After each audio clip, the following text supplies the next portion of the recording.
नमस्कार दोस्तों, स्वागत है आप सभी का फिर से एक बारी मेरे चैनल में। अगर आप अपने जीवन में कुछ नया सीखना चाहते हैं तो चैनल को सब्सक्राइब ज़रूर कर लें।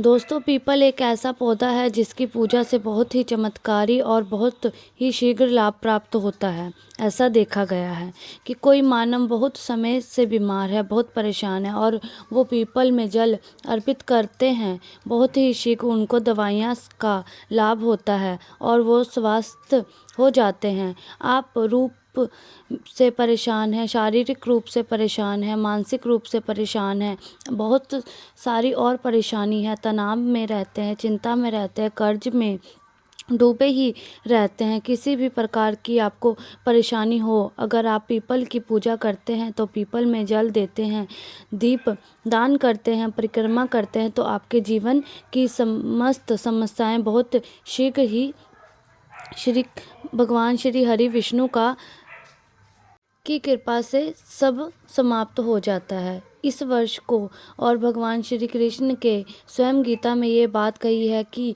वर्षों में पीपल हूँ, तो जब हम भगवान श्री हरि विष्णु की पूजा करते हैं या फिर हम पीपल वृक्ष की पूजा करते हैं तो बहुत ही शीघ्र हमें लाभ हासिल होता है। पीपल के वृक्ष में भगवान श्री हरि विष्णु के अलावा 23 कोटि देवी देवताओं का भी वास होता है।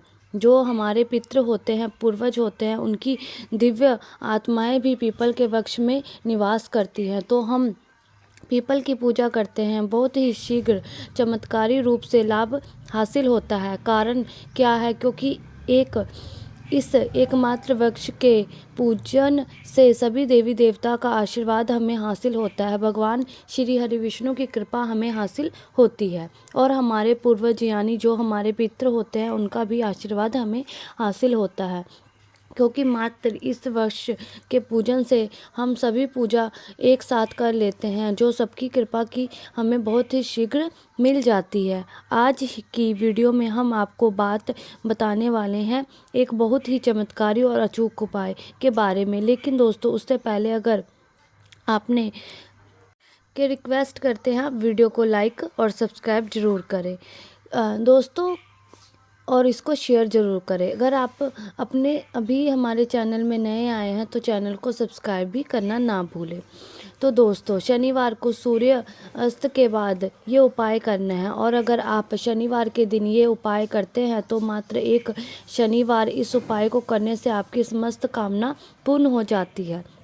किसी भी कामना से आप ये उपाय करेंगे, आपको वो कामना अवश्य पूरी होती है। अगर आप धन के लिए अधिक परेशान हैं, आर्थिक रूप से बहुत अधिक परेशान हैं, कर्ज में गिरे हो, व्यापार में आपके लगातार घाटा होता है, तो आपके ऊपर लोन का कर्ज है, लगातार चढ़ता जा रहा है, नौकरी मिलने से समस्या आ रही है, अच्छी नौकरी पाना चाहते हैं, तब भी आप इस प्रकार उपाय को कर सकते हैं। घर में बहुत अधिक कलह क्लेश रहता है, खर्च अधिक और धन का आगमन बहुत कम है, तब भी आप इस उपाय को शीघ्र ही कर सकते हैं, आपको लाभ होगा। और कई बार ऐसा होता है कि आपके पास धन हो तो बहुत आता है, लेकिन वो बेवजह के खर्चों में निकल जाता है, या तो बीमारियों में या फिर ब्याज भरने में या लड़ाई झगड़े कोर्ट कचहरी के चक्कर में आपके धन का खर्च हो जाता है, धन का सदुपयोग नहीं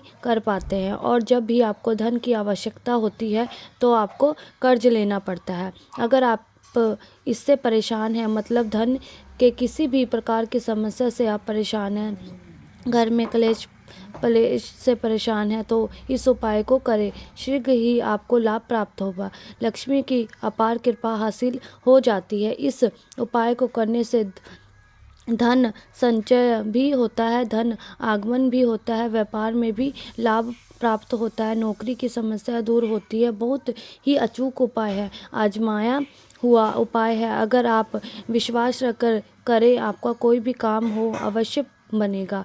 करना क्या है? शनिवार के दिन शाम के समय सूर्यास्त के बाद ये उपाय आपको करना है। तो शनिवार की शाम को आप किसी भी पुराने पीपल वृक्ष के नीचे जाइए। पुराना पीपल वृक्ष मतलब कोई पीपल का नया पौधा नहीं होना चाहिए। जैसे कि जितना वृक्ष पूजित होता है उतना अधिक हमें उससे लाभ हासिल होता है। जैसे कि वृक्ष ऐसा चाहिए जिसकी पूजा निरंतर होती हो, जिस पर लोग पूजा करते हों। ऐसे पीपल के वृक्ष के पास आपको जाना है और समय जाना है। कुछ सामग्री आपको चाहिए। जब आप पीपल वृक्ष के नीचे जाते हैं तो थोड़ी सी रोली चाहिए और एक छोटा सा लाल कपड़ा का टुकड़ा ले सकते हैं आप। जैसे एक लाल रुमाल भी चलेगा। जो भी आपके पास उपलब्ध हो ले लीजिए। लाल चाहिए। जो हम हाथ में बांधते हैं, मौली जो पूजा के समय हाथ में बांधा जाता है उसे करते हैं, वो आपको चाहिए। तो थोड़ा सा ले लीजिए, उसका प्रयोग आपको करना पड़ेगा। इसके अलावा आपको चाहिए कि एक आटे का दीपक आप गाय का घी लेकर जाए और उससे उज्जवलित करें, या फिर तिल का तेल होना चाहिए। सरसों के तेल में आज हम प्रज्वलित नहीं करेंगे, क्योंकि हम ये प्रयोग को करते हैं तो धन दानक प्रयोग कर रहे हैं, इच्छा पूर्ति के लिए कर रहे हैं। तो इस प्रयोग को आटे का दीपक, जैसा कि आप सभी जानते हैं, इच्छा पूर्ति के लिए बहुत ही अचूक उपाय होता है। आटे का दीपक प्रज्वलित करें किसी भी कामना के लिए तो बहुत ही शीघ्र आपकी कामना पूर्ण हो जाती है। तो हमें ये जो आटे का दीपक और जो भी सामग्री है लेकर शाम के समय जाना है। सूर्यास्त के समय, यानी कि जब सूर्य अस्त हो रहा हो उस समय हमें जाना है। सूर्यास्त के बाद ले जाकर आपको 8 बजे या रात्रि तक पीपल की पूजा कर लेनी है। इसके बाद आपको पीपल की पूजा नहीं करनी चाहिए। पीपल वृक्ष के नीचे कभी भी देर रात में नहीं जाना चाहिए। 8 बजे से पहले आपको ये उपाय कर लेना है। इसके लिए आप समय पर पीपल के वृक्ष के नीचे पहुंच जाइए।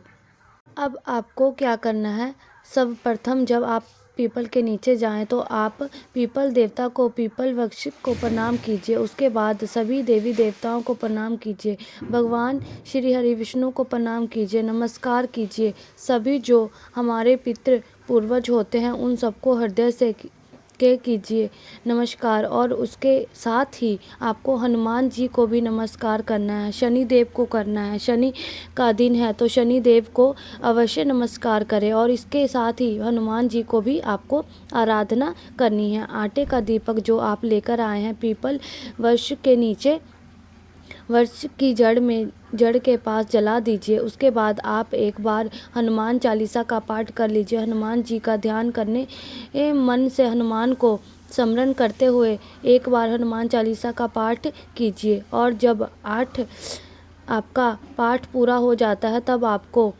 वर्ष है उसके एक पत्ता देखना है और एक पत्ता लगा हुआ भी पत्ता होना चाहिए। पीपल का वृक्ष आपको तोड़ना नहीं है, वृक्ष में ही लगा रहे वो पत्ता। और उसी पत्ते पर आपको जो आप रोली लेकर आए हैं, आप इसे थोड़ा सा जल लेकर आप उसे गीला कर लीजिए। उसके बाद आपकी मनोकामना उस पत्ते पर अपनी अनुमानिका उंगली से लिखिए। रोली में थोड़ा सा जल मिलाकर उसके बाद अपनी अनुमानिका उंगली से आप जो भी इच्छा हो आप लिख सकते हैं। जो भी परेशानी है आपकी, आप उस पर लिख लीजिए। जैसे आपका व्यापार में वृद्धि चाहिए, व्यापार में धन चाहिए, व्यापार में लाभ चाहिए, जो भी चाहिए, नौकरी की समस्या हो तो आप नौकरी लिख दीजिए। और अगर आपको धन की समस्या, कर्ज की समस्या, जिस भी की परेशानी है, आप मुक्ति पाना चाहते हैं, उस परेशानी को आप उस पत्ते पर लिखना है। इसलिए थोड़ा सा बड़ा पत्ता हो, इस तरह से आपको पता होना चुनना है। पत्ता तोड़ना नहीं है, ये ध्यान रखना है कि पत्ता टूटे ना। अपनी इच्छा लिख दीजिए। उसके बाद उसी पत्ते पर वाली डाली के ऊपर आपको 7 बार जो आप कलावा लेकर आए हैं वो बांध देना है। कलावे को 7 बार घुमा दीजिए और बहुत ढीला, ताकि पत्ता टूटे ना। बहुत आराम से उसको बांध दीजिए। इसके बाद जो बचा हुआ कलावा है उसे आप अपने दाहिने हाथ में बांध लीजिए। उसके बाद 7 बार लपेट लीजिए। अगर थोड़ा सा ही कलावा है तो उसका भी बांध सकते हैं, लेकिन अगर आपके पास अधिक कलावा बचा हुआ है तब 7 बार अपने हाथ में भी घुमाकर बांध लीजिए। इसके बाद आपको पीपल वृक्ष की छाया में ही बैठकर एक मंत्र का जाप करना है। बहुत ही चमत्कारी मंत्र है, अचूक मंत्र है। नोट कीजिए, स्क्रीन पर दिखाई दे रहा है। आप इस मंत्र को जाप कर सकते हैं, ओम। और ये मंत्र आपको पीपल वृक्ष के नीचे छाया में बैठकर ही जाप करना है और बहुत ही शीघ्र आपकी कामना को पूर्ण कर देगा। आप चाहते हैं हनुमान चालीसा का पाठ करें, सुंदरकांड का पाठ करें या फिर कोई और भी पाठ करें, कोई भी अगर आपको करना है तो अगर आप पीपल वृक्ष की छाया में बैठकर करते हैं तो बहुत ही शीघ्र लाभ प्राप्त होता है, आपकी समस्त मनोकामना पूर्ण होती है। पीपल वृक्ष के नीचे बैठकर, छाया में बैठकर अगर हम अपने मन की कोई भी बात कहते हैं तो कोई भी बात बोलते हैं तो उसका निवारण बहुत ही शीघ्र होता है। इसलिए आपको जो जप करना है पीपल वृक्ष की छाया में ही करना है। अगर आप माला लेकर जाते हैं तो रुद्राक्ष की माला पर नहीं करना है चाहते हैं। आप ऐसे भी जैसे कि आधा घंटा 45 मिनट जितना भी आपके पास समय हो, अधिक से अधिक संध्या के इस मंत्र का जाप कर सकते हैं। अगर आपके पास माला नहीं है तो आपके पास माला है तो आप माला से को लेकर भी जाइए। 3 बार माला इस मंत्र का जाप कर लीजिए। इस प्रकार से आपके जाप करना है। जाप आप अपने तरीके से पीपल के वृक्ष के नीचे बैठकर कर सकते हैं और प्रणाम करके ही शुरू करें। उससे पहले सभी देवी देवताओं को प्रणाम करें, अपने पितरों का आशीर्वाद लें, उसके बाद ही आप ये उपाय कर सकते हैं। नमस्कार।